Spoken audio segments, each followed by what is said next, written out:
Hey family, welcome back. It's your girl Tay, and this is another episode of the Dream Again podcast.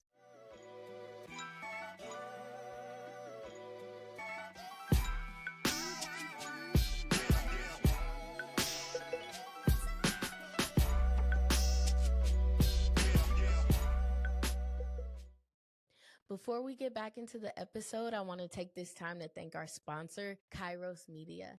This episode is brought to you by and produced by Kairos Media. If you're looking to launch a podcast, level up your social media, or build a website that actually works for your brand, Kairos Media has you covered. They specialize in podcast production, social media management, web design, and photography, making sure your content isn't just seen, but that it stands out. I know firsthand how important high quality content is, and Kairos Media helps creators and businesses bring their visions to life. Whether you're starting from scratch or need to revamp your online presence, they'll give you the strategy and tools to grow. So if you're ready to take your brand to the next level, reach out to Kairos Media today at admin@kairosmediasa.com. Kairos Media, your moment is now. I have a very special guest today. I'm really excited to be talking to Jazzie today, guys. So I'm going to go ahead and introduce her now. Jazzie Newton, she spent years chasing a vision of success that never felt right, working multiple jobs, launching a business, and still feeling stuck. A 2-month trip turned into 2 years of travel, during which she broke free from old patterns, embraced her ADHD, and discovered what true alignment meant. Now based in Barcelona, she's transformed Just Jazzie into a high-level strategy and execution partner for coaches, helping them streamline, scale, and build businesses that feel as good as they succeed. Her journey proves that real success isn't about hustling hard. It's about creating a life and business that truly fit. Everybody go ahead and welcome to the show, Jazzie Newton. Hey, Jazzie, how are you? Hi, thank you so much for having me. I'm so excited to be here. Yeah, I'm super excited too. I really appreciate you coming on today. Thank you for having me. Yeah, I cannot wait. Yeah, absolutely. It's going to be a great talk. But first, you're in Barcelona. How is the weather? How is it there right now? Yeah, it's normally amazing. This week has been a bit rainy, Wow. but it's been a nice excuse to stay in and cozy up with my TV shows, my books, and my pizzas. Pizza is key on a rainy day. Pizza is Yeah. key. Do Yeah. you have some just like comfort shows that you like to watch or movies? Yeah, absolutely. I have one of my favorites is The Good Place. I also have Ted Lasso, Brooklyn Nine-Nine, Avatar: The Last Airbender. SpongeBob is a classic, you know. TV shows are like some of my favorite things in the entire world. I don't know. They just make things make sense and I love them. Yeah, for sure. SpongeBob is definitely one of my go-tos. I don't know if you've ever seen that show, The Golden Girls, with Betty White. And yeah, I love The Golden Girls. It's an old show. It's basically about 4 older ladies. They all move in together, and it's about their life. They're all single and everything. So about their life and everything like that. I love that show. So that's one of my other, yeah, that's one of my comfort shows for sure. But yeah, so tell us a little bit about you and your story and how you ended up in Barcelona. Yeah, absolutely. Well, I started traveling in 2022 really because I realized that I was working just nonstop for a life that wasn't mine. And And I started it out, just doing 2 months and 2 months and 2 months. And then I finished out the year just kind of with that monthly cadence of traveling. And then in 2023, I did this huge trip around the entire world, going across 5 continents and 20 countries in 1 year. And then I call it my country tasting, like a wine tasting, but for countries. And so I was really looking for just somewhere that felt aligned and felt like it matched my values and the things that I want in a place to live. Just like, I like being in nature. I wanted to make sure the country that I was living in had beautiful mountains and oceans and things like that. I was looking for a place where I could really be myself and I didn't have to adhere to dressing more conservatively or anything like that. I also have like full tattoo of most of my body and everything. And so I was looking for somewhere that felt like inclusive in that sense. And just when I got to Barcelona, it was within 3 days that I was just like, this is my place. This is where I need to be. It's a very open place. It's got an amazing culture and wonderful food and like architecture, and the beach is so close, and you just go up the coast and you have the most insane views and everything. And so, I knew that Barcelona was going to be the place, but I still had 6 more months on my trip. And so in February 2024, I moved here, and it was the best decision that I've ever made. That's amazing. I love that. And I feel you on the just having the freedom to kind of just be yourself.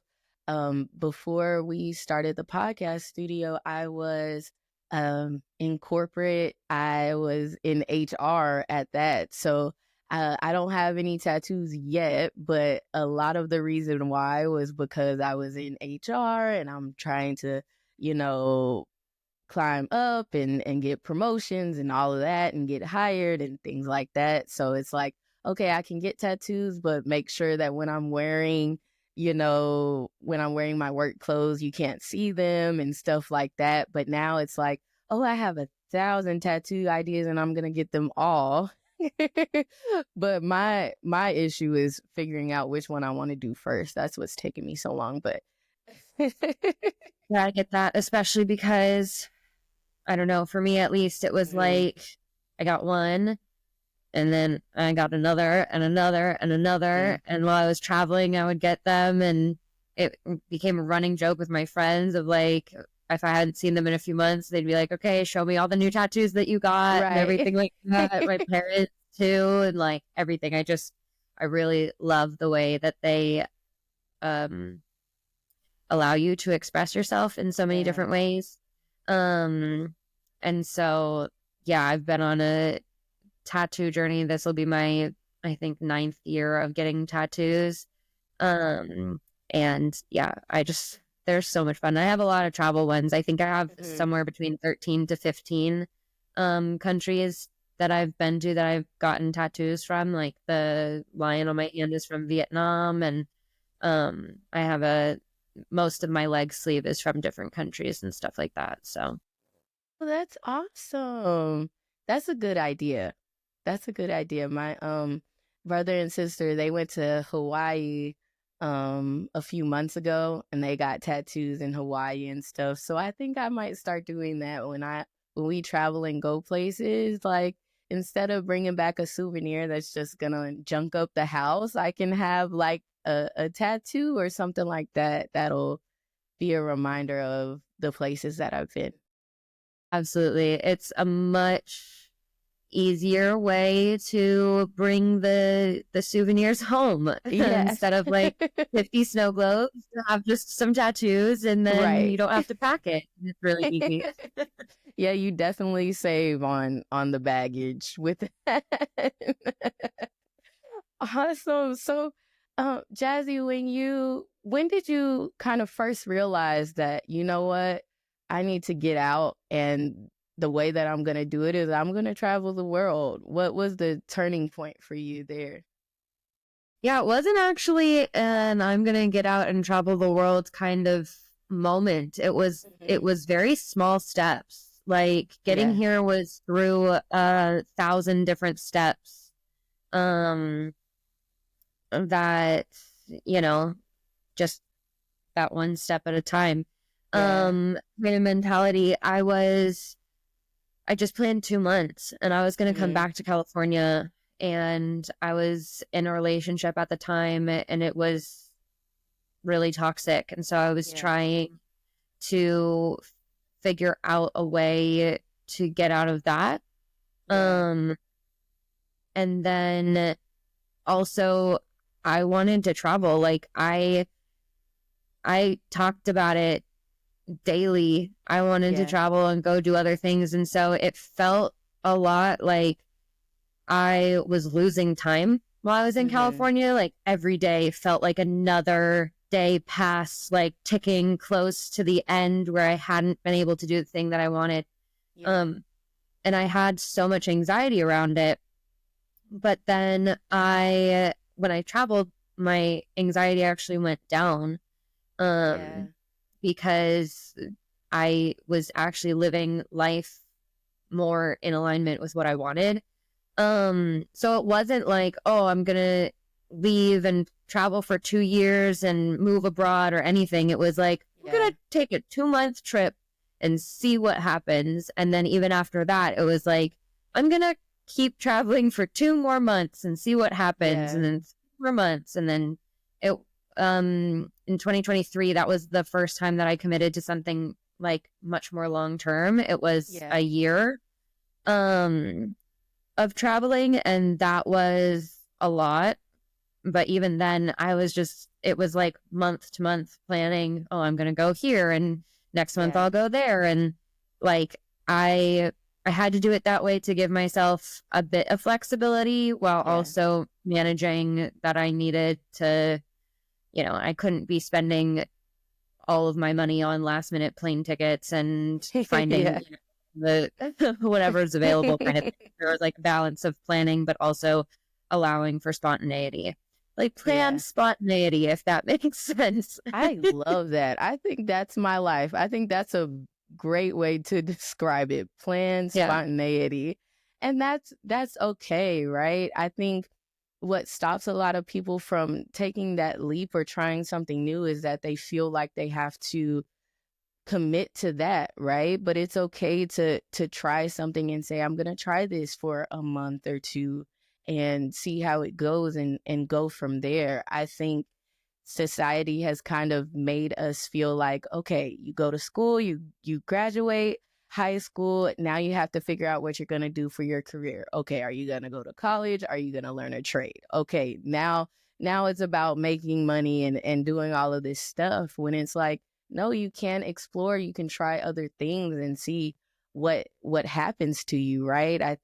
So what are your kind of views on that? Because during all of this, you're still building this virtual assistant business, right? Yeah. I think that we get so, and when I say we, I very much include myself, but we get so trapped in this feeling of we have to be perfect to do it. Or we have to do it with the end result in mind. And I had a friend, and he did a very similar kind of like digital nomad traveling kind of thing, creating content on the places he was going. And he did it for 4 months, and he was like, I am actually good on travel. I think that's it. Like, I'm good on travel. And for me, I did it for 2 years, and I was like, oh, I really like, I still want to keep traveling. There's still so many places that I want to go. I still have a lot of travel goals, even though I've like built more of a foundation in Barcelona. And so really just, I think, trying the things. It's really scary. Like, that's what I've been doing, honestly, with podcasting. I had the idea at the beginning of the year, like, I think I want to be on some podcasts this year and just put out my story, get myself more experience speaking, and I just tried it. You know, one of my clients has a podcast, so that was my first touch point and opportunity there. And then after that, I just started reaching out to people, and it's been a lot of fun. It's really cool. And some people didn't respond, and some people thought that I wasn't a fit, and some people did. And I have been on, this is my 3rd podcast, and I have like 5 more this month to record. And so it's like, it's a lot of fun to just try it out and see how it feels and try something new. Also, like, to just validate that it is very scary. But I think that a lot of people see fear as this thing, like this wall. Like, it's just stop. When I get to fear, that means stop. That's it. Yeah. But it's actually more of just like warning signs, like saying, hey, we've never done this before, or last time we did this, it was not so great. I don't know what I want to, like, I don't know if this is safe. And you can say, like, okay, I hear all those things, and I still want to try it. Like, and I still know that I'll be okay afterwards.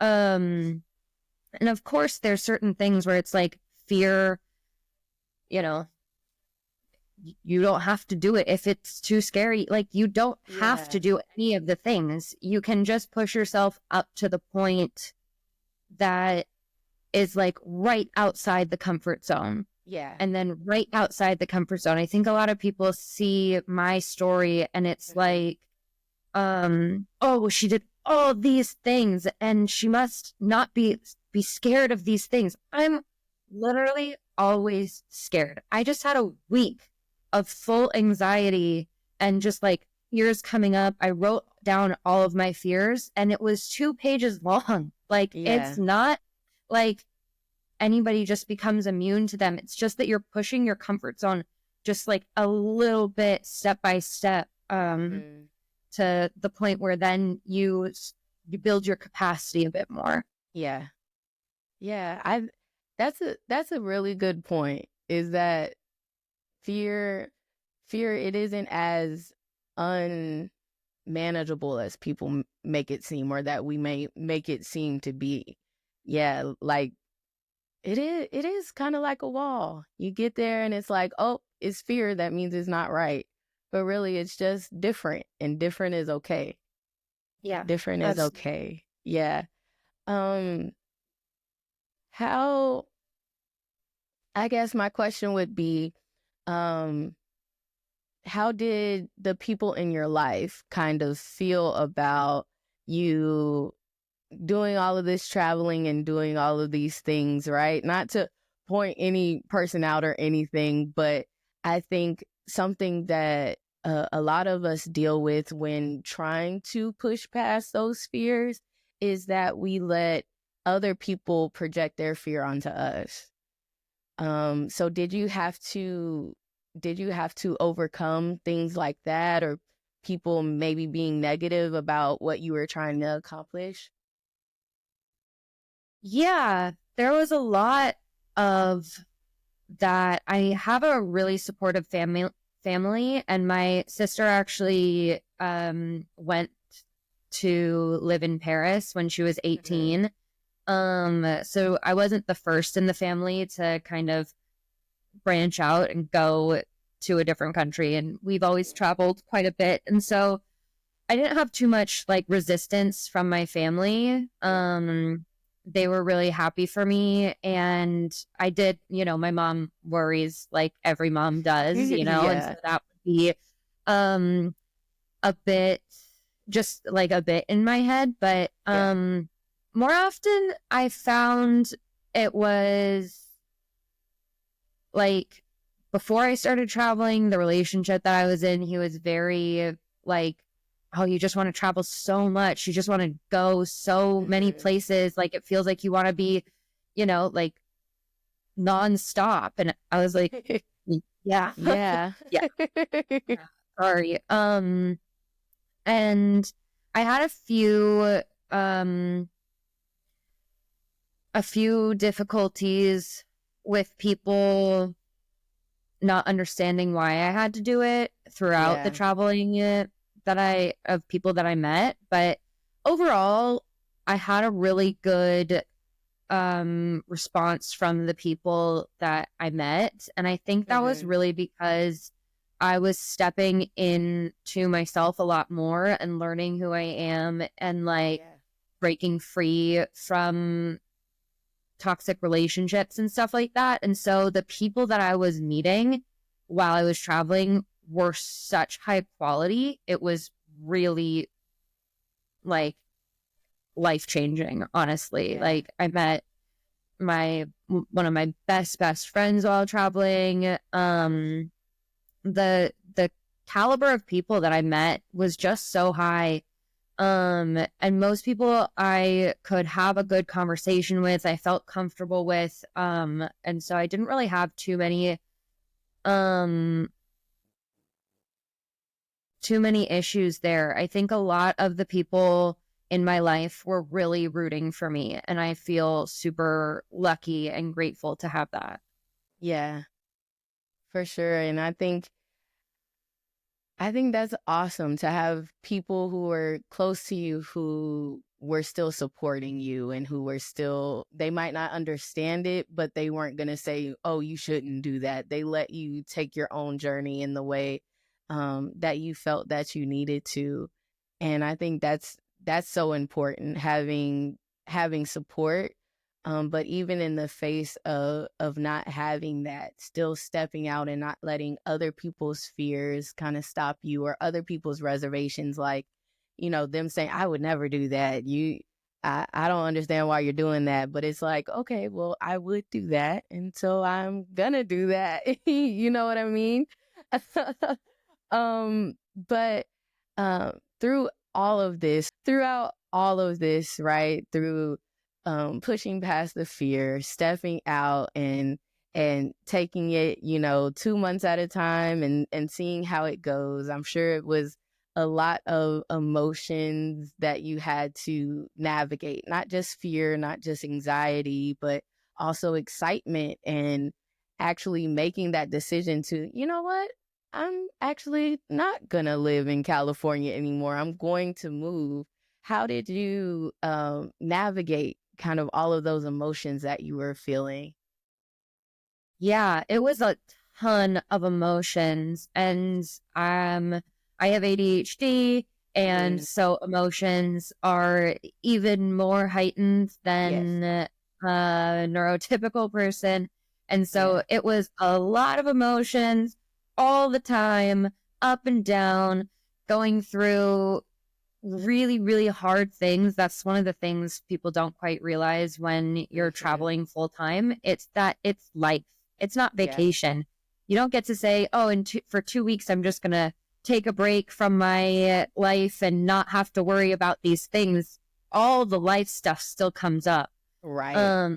So there was tons of emotions, panic attacks, anxiety attacks, like fears, frustrations, missed flights and trains and weird Airbnbs and stuff, like all of those things. But there was also insane levels of joy and excitement. And what I realized was that I was able to make my capacity higher. Like, my capacity for joy was higher because I was dealing with all of the pain. And so it was like the more that it grew, the more joy that I could feel. Yeah. And so I really worked hard not to avoid any of the any of the things that were coming up, because in California, I was numbing a lot. And so I was really good at staying in this pocket of things, but it felt gray and like icky. And so traveling and getting to experience so much fun just by myself, just like that, the line from Tangled when she finally gets out of the castle and she's like, I can't believe I did this. And then it's like, I can't believe I did this. And I was like, that was me literally all the time. But getting to experience those moments of like, I could not believe that I did this. I actually did this thing that I wanted to. And like the amount of trust that it built with myself to be able to like say I wanted to do something and go through all the hard things to get it done. It was really, really incredible. And in terms of how did I manage it, I called my friends and family all the time, literally all the time. So, yeah. And sometimes we go through things and we feel like we have to go through it alone, but it's really important to stay connected to the people that love you and who have your best interest in mind and who can keep you grounded even though you're trying out this new thing or you're on this new journey or whatever it may be. To not feel like you have to be alone and isolate yourself just because maybe nobody else is doing it right now, but that doesn't mean that they can't support you. Yeah, absolutely. And that is still something I'm learning. Literally this past week was a period for me where I just wanted to be like, nobody talk to me, leave me alone. I'm going to sit in my corner and just deal with it. And one of my best friends that I met when I got to Barcelona, like 3 weeks into being here, she messaged me and, you know, helped me and said, you don't have to do this alone. I'm here. Like, let's do something. I had another one of my best friends just like call me and she was like, I feel like you need, like, I don't know. I just felt like you needed me to call you and stuff. And so it really reminded me how powerful that connection can be. And like my boyfriend will sit with me and just say like, I'm not leaving. And I'm like, go away, like leave me be, let me I don't know, crying in the shower moment. And he's like, no, I can see that you need this support and I'm going to be there for you. And it's something that I feel I will continually be learning to reach out, even though it feels so hard and it's so scary to potentially be disappointed or to have your needs not met. It's a really vulnerable thing to reach out to people, to have that support, but it is the thing that I feel can like really transform you. Yeah, for sure. And you talk about having ADHD. I have ADHD. I found out later in life, like within the past year and a half, I found out and I was like, oh, wow, I'm not crazy. I just think differently. Okay, this all now makes sense, right? So let's kind of dive into that. We're both business owners with ADHD and the different challenges or opportunities that come from that. Yeah, absolutely. I was also diagnosed later in life, when I was 24, I think 24, 25. So I've only had the diagnosis for a few years.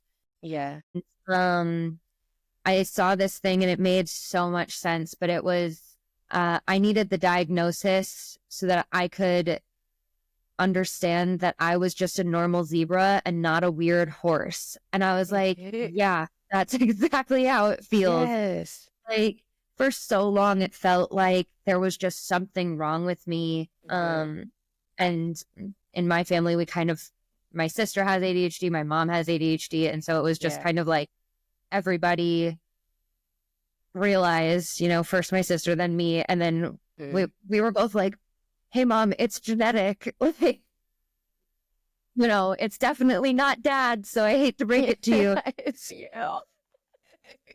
We all had that realization and have been learning together on it. Owning a business with ADHD comes with a whole new set of things. Traveling with ADHD, like, I don't even know. I feel like I could do a whole seminar of like multiple days about all the different impacts that ADHD can have. And ADHD in relationships too. It's just, it's so interesting to see. And really what we're doing is we're doing the research on it because there's not been much research on it, especially in women. And so it's super interesting to see how it comes up. And I'm working a lot to see how the emotions interact with ADHD, because I can feel myself, like when I'm stressed or angry or any of those emotions, I get completely overstimulated and I snap and I can't do anything. Like I'm just cut off from brain function. And it's really an interesting thing to navigate. In business, it was really hard for me as an entrepreneur to not have any structure built for me. I had to build all the structure myself. And I personally hate structure and rebel against structure. Anytime somebody tells me, oh, you got to do this, I'm like, no. And so I feel like I've done a lot of really cool things because people are like, oh, that's impossible. I'm like, now that you said it's impossible, I have to do it. Yes. So, so it's like a double-edged sword. It's amazing. It helps me a lot, but it's also really difficult for me. To navigate, and the shame I think that comes with ADHD, especially when you're late diagnosed, is one of the hardest things to work through, because it's like the shame of lack of executive function. Like I literally cannot get up right now, and it's not like, oh, I can't get up to do all of the loads of work that I want to do. It's like I can't get up to eat. I can't get up to go to the bathroom. I can't get up to like get into bed. Like these are normal human functions that I have to do. And so working through that and being like, while I was traveling and working and everything, like, of course I was also burnt out. And so it was really hard for me to have the lack of executive function. And then also be working with my clients and they're like, hey, Jazzie, where'd you go? And I'm like, I've literally been sitting on the couch, and I cannot tell you that I've been sitting on the couch because there's so much shame around the fact that I cannot get up. So I'm sick. Sorry. Oh, I had a family emergency. Sorry. And so now that I know more about ADHD, I've structured my business to work with people who I trust, who I can share with my ADHD, share about my ADHD. I can explain that this is something that I'm struggling with. And if you don't understand that, and if you can't empathize and be compassionate with me around those things, then I don't think it's going to be a successful partnership.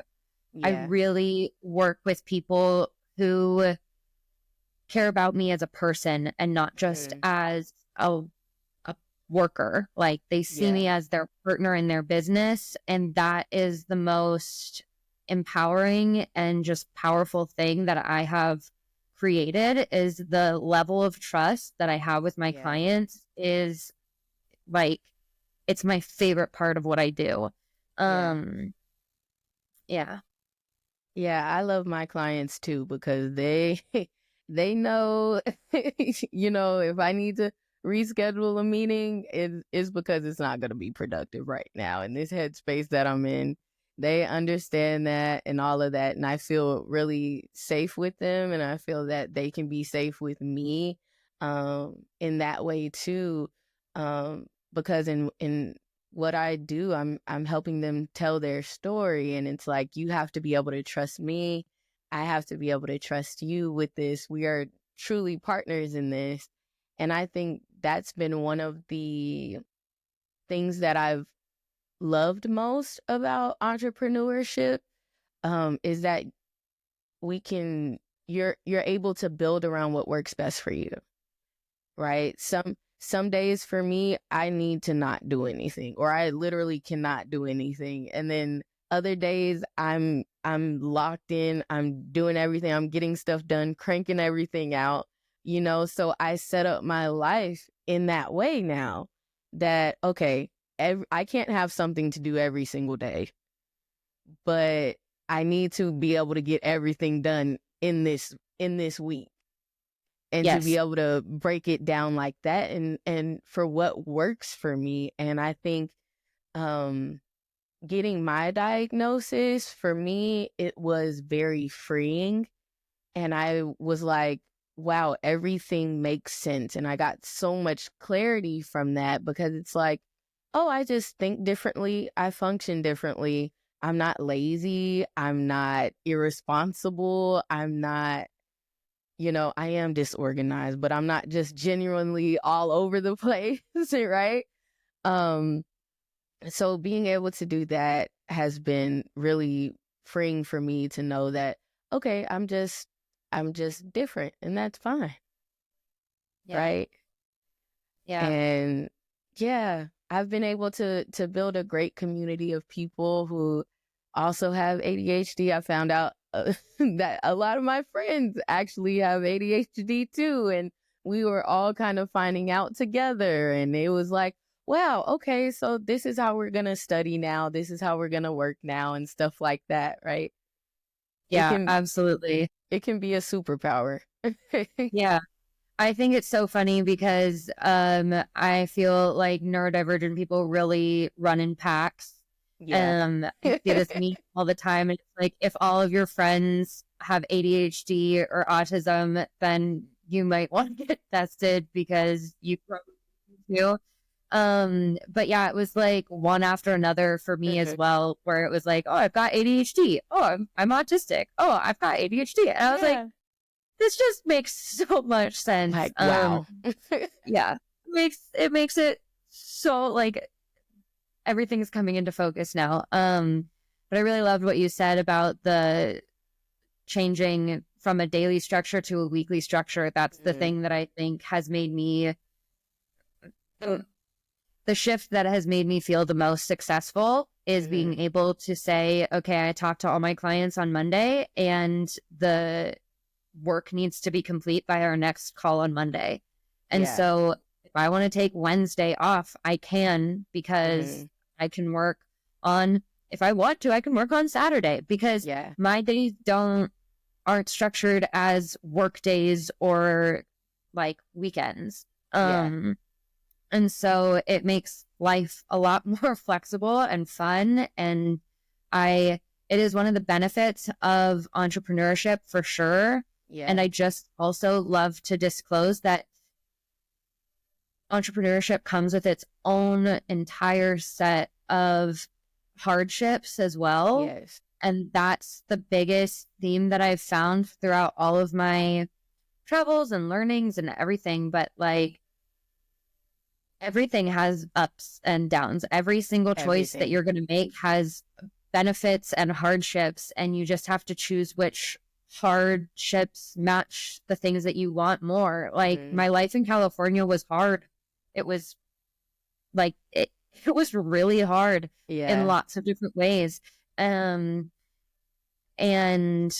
my life now and my life while traveling, they're hard. There's still lots of hardships that come up. Like, it's not just like, oh, well, I live in alignment now and my life is rainbows and unicorns. It's so good all the time. No problem. There's still tons of things that come up, and it's just that now the joy and the benefits and the fun are balanced with the hardships. So it makes the hardships like, oh, I just have to get through this, because I know that this thing is working for me and it makes me happy, Right. and I really enjoy that. And so that was the biggest shift in my thinking when I was traveling. Yeah, for sure. For sure. Um, I guess my question would be, what would you say to um the person who has just found out that they're neurodivergent, whether autism, ADHD, whatever it may be, um, and they are they feel like they want to start entrepreneurship? What would you say to them, and how did you kind of build that structure or realize that, okay, I need this structure, this works for me? Because what works for you might not work for me, and we both have ADHD. So how do you figure out, okay, what works for me and what structure do I need? Yeah, absolutely. I think for people just realizing that they are neurodivergent, my biggest piece of advice would be compassionate with yourself as much as you can, and work to carefully untangle all of the shame that has been put in your path that's not necessarily meant to be there. There's only shame because we're trying to fit into a lifestyle that's not meant for our brains. So that is the first piece of advice that I would give for people, neurodivergent people, or people in general that want to start a business. I think it applies to anyone. It's trial and error. I started my business doing virtual assistants, and I started it just by saying, I'm starting a business helping people. If you know anybody who needs help, send them my way. I was just doing whatever I could to learn about what I wanted. And so it was just trial and error, and Googling the crap out of everything, Google was my best friend. And so,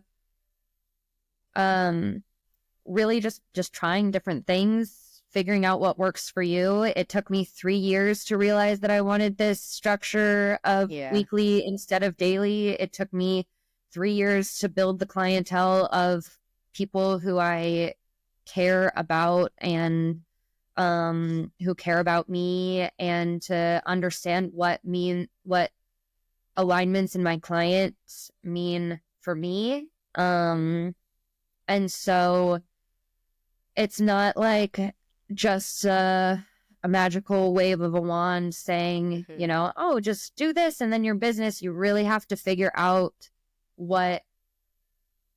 who you are and what works best for you in any situation, whether it's learning about a diagnosis or working on creating a business or creating something new or trying something new.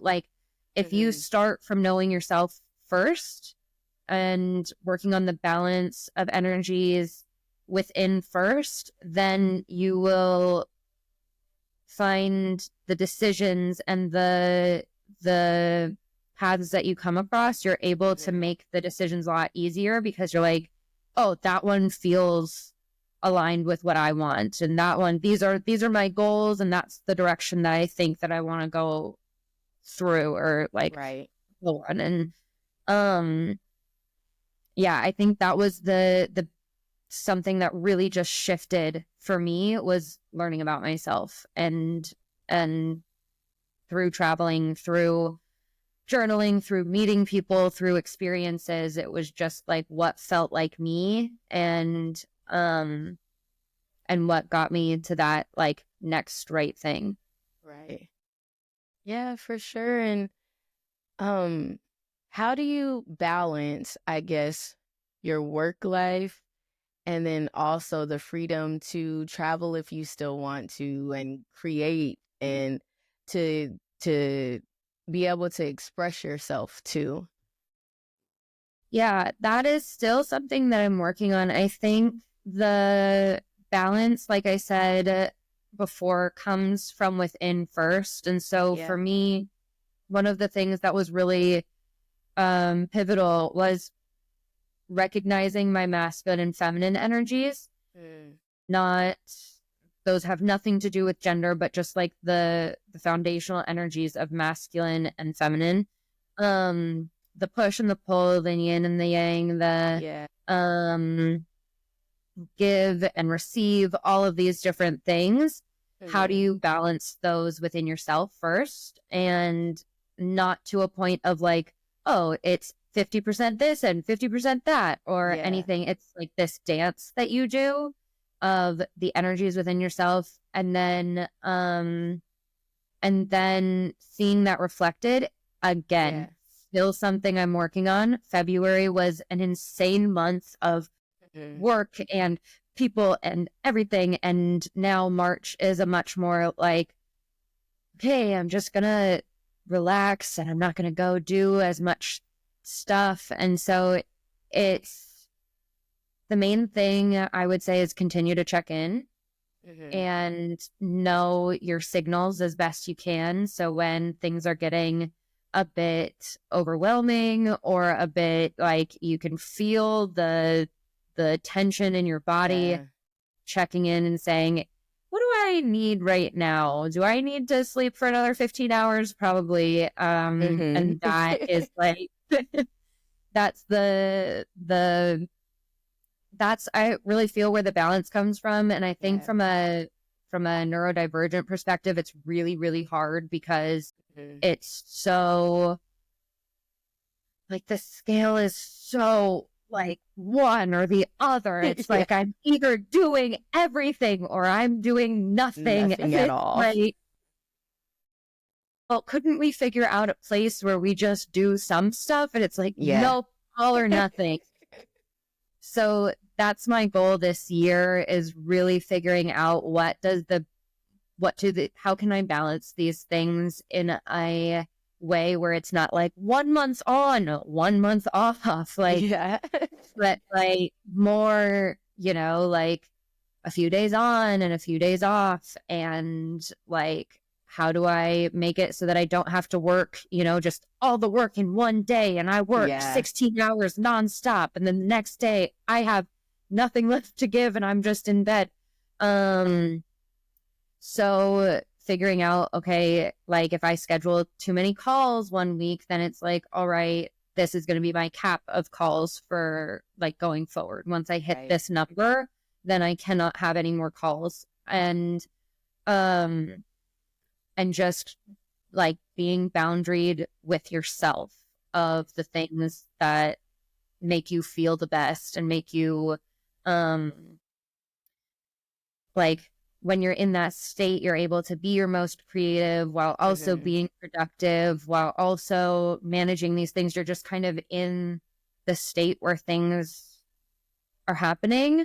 And then not being so hard on yourself if it comes to a point where you're like, okay, well, actually, I do need to just like shut off for a few days or whatever because I'm burnt out. Like, we get burnt out more. That's just how a neurodivergent person works. And so I think this key is just really compassion as much as you can.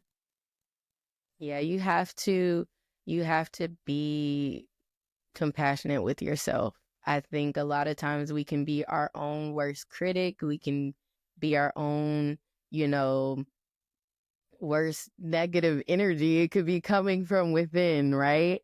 And you talk about, the rhythm that you find between the feminine and the masculine energy and things like that. It really is a balance and a rhythm that you're trying to find. It's never going to be perfect one way or the other, depending on, where you're at in life, what role that you're playing in your business right now, or your relationships and things like that. Can you kind of get into that a little bit more? Like the role of the balance within the relationships and everything? Yeah. Okay, yeah.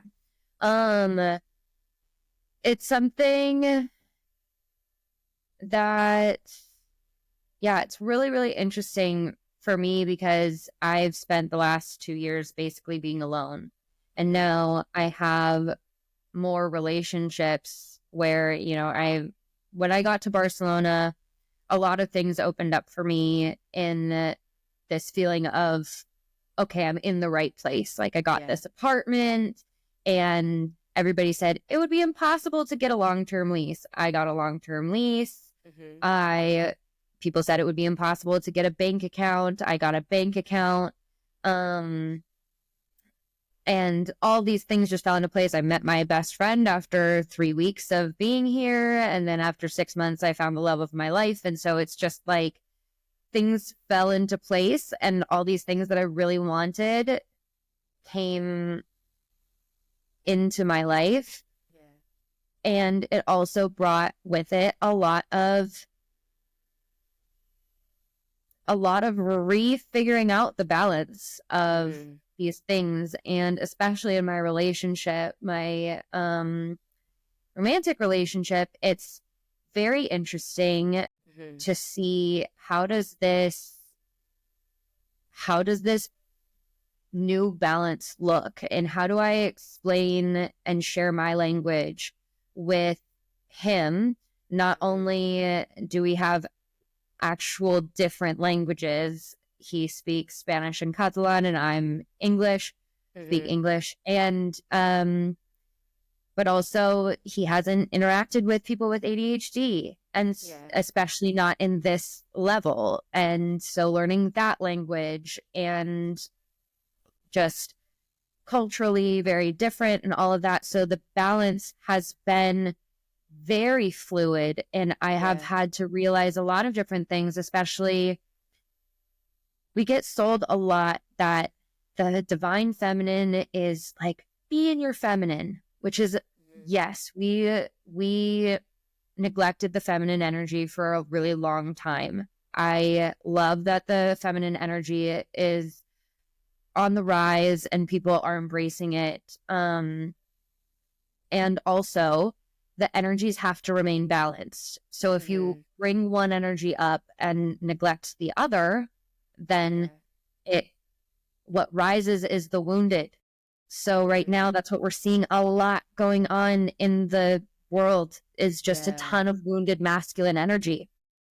And so if we also bring up that divine masculine to match the divine feminine and see how that can balance, it can change a lot of things. And understanding for me that my masculine energy was actually something that I wanted, instead of being sold this idea that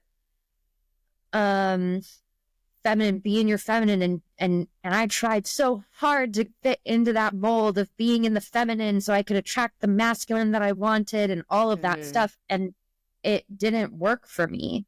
It wasn't until I embraced the fact that I have masculine energy that I enjoy, I don't want to get rid of, I don't want to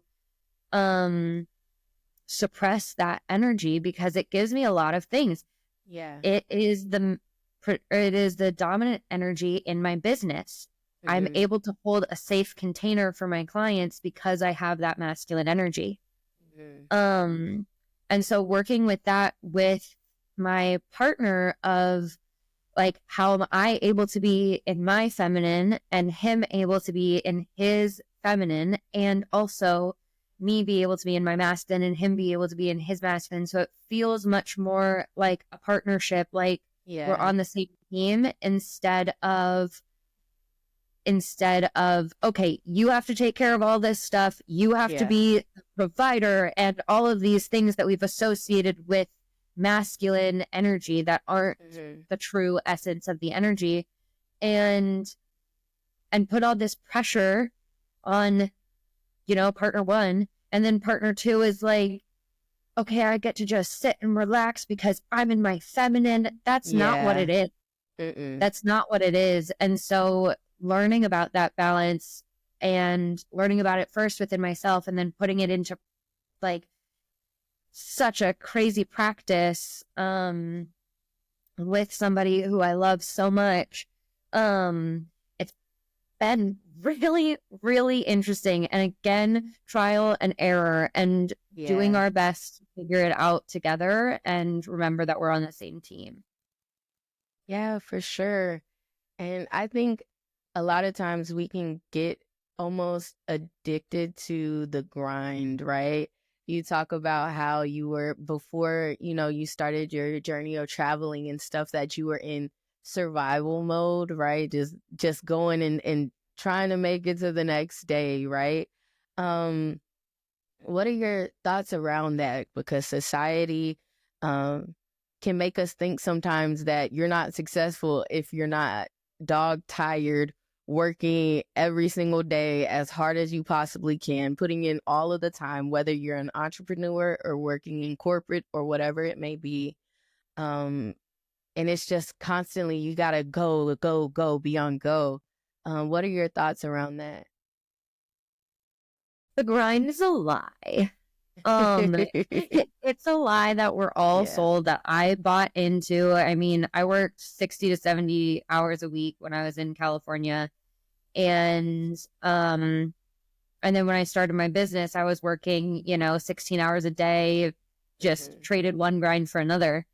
And it wasn't really until I started traveling that I realized there's people who don't live like this. This is not a universal thing that we need to do. It's a method of control, because if you're so tired from working so much, what are you going to have energy for? You're not going to have energy for anything else. You're not going to have energy to critically think about the state of the world. You're not going to have energy to care about social issues. You're not going to have energy to make anything for yourself so that you are not like within the control. So the grind is this lie that we're sold, and it's very dangerous, because it's not just a lie, it's like livelihood. Because you have to work that hard to literally survive. I wasn't a millionaire working 3 jobs, Right. I was making ends meet. And I was the sole provider at that time while I was working for the apartment that I was in. I was the sole provider. And so it was like, I had a lot of pressure on my shoulders to grind. Yeah. And I just think that it's just so dangerous to sell that to people and to push this idea that we are meant for that. We're not meant for that. I'm meant to be a fairy princess in the woods. That's what I'm meant for. Yeah. And I have to work and make money and everything to survive. So that tying productivity to your identity and to your worth is something I'm still unlearning and still working to adjust out of my system. Even the competitive energy that the grind brings with you, like there's a lot of that energy that can just be really dangerous and painful to feel. If your worth is tied to your productivity and you're not being productive, you feel worthless. That's not good. That's not what we want. We want people to feel a sense of worthiness simply because they exist and because they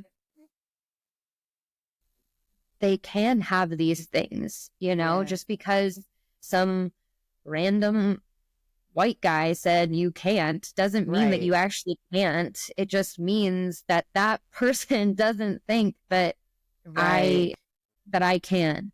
But pushing past that and building whatever you want and breaking free of this cycle that we're trapped in, I feel like it just offers so much freedom to people. Yeah, for sure. I genuinely enjoy the life that I live now, and a lot of it is just because I have that freedom to not just sit and work day and day and day and day after day. So yeah, I don't know. I lost my train of thought, but yeah. Yep.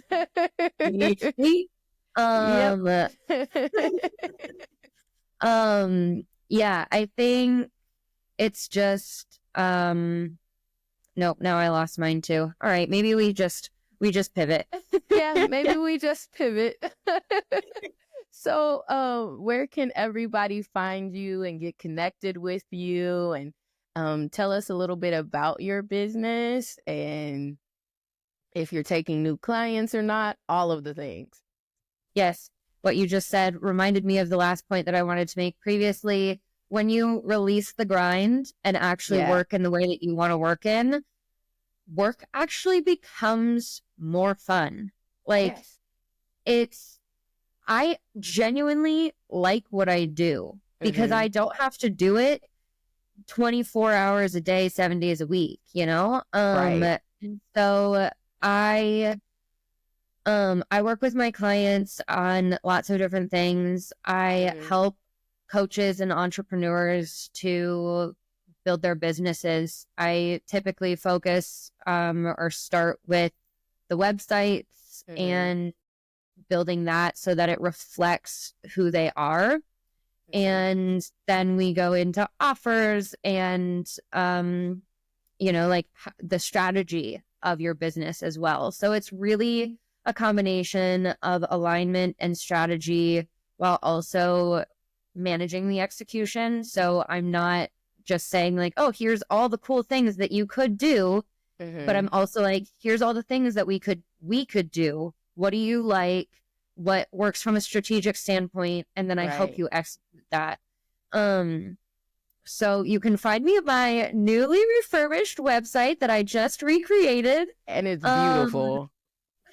Thank you. I love it. So it's www.justjazzie.com. And if you just take a look at it, it would mean the world to me to just have people see my website. Even if you don't want to work, it doesn't matter. I just want people to look at it because I'm so obsessed with my website. It's my literal like everybody make sure that you go to the website, especially if you're an entrepreneur, you're building a brand. Go to Jazzie's website because the website is her, and that's what I love so much about it. Not only is it functional, and the way everything is laid out is so organized, and you know exactly where to go to get the information that you're needing. But it's just you. It's fun and it's bubbly, and I looked at it, and the first thing I did, I leaned over to my husband and I was like, I need a website like this because this is amazing because it's you, and not to copy your website, but I want a website that is just me. And you go on there and you see it and it's like, this is my brand. This is who I am. And I love that about your website. So yes, everybody go and look at it, especially if you're an entrepreneur or building a brand, because it is top tier, top notch. I love it. But go ahead. Thank you. I really, really appreciate it. Yeah. And if I love being able to match people's energy with what they're putting out into the world and combine how people see them, but also how they see themselves. And so it's like a true match for who you are.